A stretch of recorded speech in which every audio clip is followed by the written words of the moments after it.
नमस्कार, मैं नवल किशोर, न्यूरोथेरेपिस्ट। आप सबको नव वर्ष की ढेर सारी शुभकामनाएं। ये 2024 आपके जीवन में परिवर्तन का साल होना चाहिए। ये 2024 आपके जीवन में एक नई उम्मीद के साल होना चाहिए। ये 2024 आपके परिवार में बहुत सारे सपनों को पूरा करने वाला होना चाहिए। लेकिन ये कब होगा? जब आप एक सही डिसीजन सही समय पर लेंगे। तो ये 2024 आपके आने वाले भविष्य को तय करने वाला हो सकता है। एक समय ऐसा था जब मेरे सामने भी बड़ा धर्म संकट था कि मैं क्या करूं या क्या ना करूं। उस समय पर जब मैंने 2005 में ये डिसीजन लिया कि मुझे न्यूरोथेरेपी सीखना है, तो उस समय पर न्यूरोथेरेपी को कोई नहीं जानता था, कोई भी न्यूरोथेरेपी से परिचित नहीं था। उस समय पर मेरा वो डिसीजन आज हमारे लिए वरदान साबित हुआ है। आज हमारी एक अपनी पहचान है। उस समय पर जो हमने ज्वाइन करा न्यूरोथेरेपी को, मात्र पूरे दिल्ली में 3 न्यूरोथेरेपिस्ट थे और उसमें चौथा न्यूरोथेरेपिस्ट मैं था। और सबसे कम उम्र में पूरे ऑल इंडिया में पहली बार न्यूरोथेरेपिस्ट मैं बना। मात्र 18 साल में मैंने न्यूरोथेरेपी का कोर्स कर लिया। तो उसका बेनिफिट आज हमें मिलता है। हम मोस्ट सीनियर न्यूरोथेरेपिस्ट में से एक कहलाते हैं। ये कब हुआ संभव? जब हमने सही समय पर सही निर्णय लिया। आपके लिए भी इसीलिए मैं बार बार कह रहा हूं कि अगर न्यूरोथेरेपी सीखने का सही समय है तो यही समय है। 2024 आपके लिए एक वरदान साबित हो सकता है। और न्यूरोथेरेपी का 1 साल का कोर्स 2000, अगर आप 24 में इस कोर्स को करते हैं तो 2025 से आप अपनी अर्निंग की शुरुआत कर सकते हैं। सभी courses, basic course, advance course, diploma course, ये सभी कोर्सेज हमारे 15 जनवरी से शुरू हो रहे हैं। आपकी जितनी इच्छा है, जैसे इच्छा है, समझना है न्यूरोथेरेपी को, तो ये छोटे छोटे कोर्सेज को भी कर सकते हैं। जब समझ आ जाए तो पूरा डिप्लोमा कोर्स ज्वाइन करिए और अपने सपनों को पूरा कर सकते हैं। मैं यही उम्मीद करता हूं कि 2024 में जब आप दिसंबर में खड़े हों तो आप एक सुखद अनुभव कर रहे हों, सुखद एहसास हो कि मैंने कुछ न्यूरोथेरेपी में अच्छा सीखा और अपने लिए सीखा, अपनों के लिए सीखा। मेरी ढेर सारी शुभकामनाएं हैं।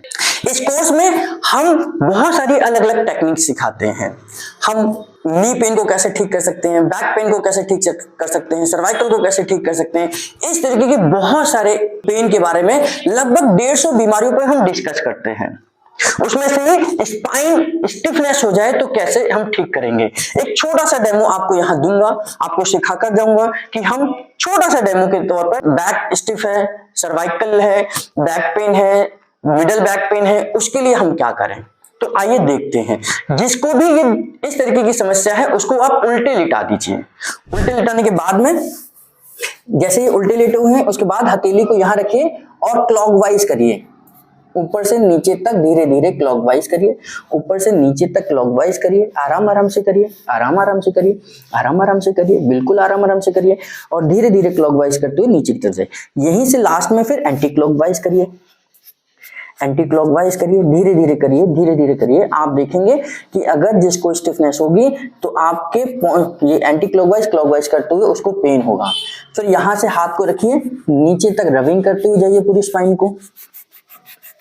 इस तरीके से रबिंग करते हुए नीचे तक जाइए और यहीं से हम ऊपर की तरफ आ जाते हैं, इस तरीके से, है ना। अब क्या करना है, आपने दोनों हाथों को मुट्ठी बंद कर कर स्पाइन के दोनों तरफ रखेंगे इस तरीके से और यहां से स्पाइन बीचों बीच रखकर हम दोनों हाथों से प्रेस करेंगे ऊपर की तरफ, हल्का सा जर्क देंगे। ये स्टिफनेस को दूर करने का तरीका है। इस तरीके से हल्का हल्का इनको प्रेस करेंगे ऊपर की तरफ। अब उल्टे खड़े हो जाएंगे। अब यही क्रिया हमने नीचे की तरफ करनी है।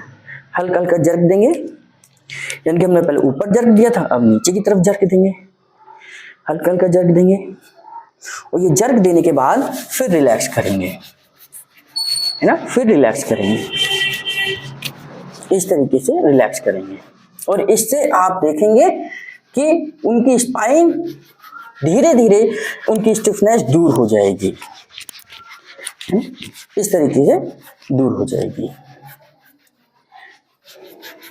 और ये आपने लास्ट में इस तरीके से ऊपर से नीचे तक रबिंग कर दें। बस इतना करिए, आप देखिए स्पाइन कितनी अच्छी तरीके से रबिंग होगी, रिलैक्स होगी,